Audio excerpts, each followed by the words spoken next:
দাদা ভাই কি? পিঙ্ক শার্ট না? হ্যাঁ। তাহলে এটা কি বলতো? হ্যাঁ,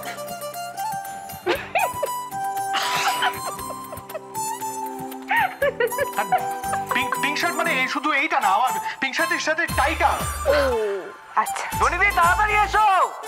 এই যে আমার অভ্র দাদা ডাকছে। হ্যাঁ হ্যাঁ হ্যাঁ হ্যাঁ, তুমি যাও তুমি যাও, আমি দেখছি। হ্যাঁ হ্যাঁ আমি দেখছি, তুমি যাও।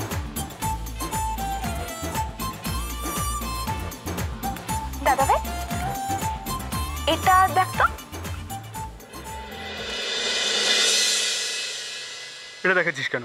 না তুই ভালো করে দেখ, একে খুঁজছিস না তো? হুম, তুই ওয়েট কর, আমি খুঁজে দিচ্ছি। স্টুপিড একটা, জানে ও না থাকলে আমার এই সময়, অন্যদিন সব হাতের কাছে গুছিয়ে রাখে, আজ কি এমন দরকার পড়লো যে ওকে না জানিয়েই হুট করে বেরিয়ে যেতে হলো?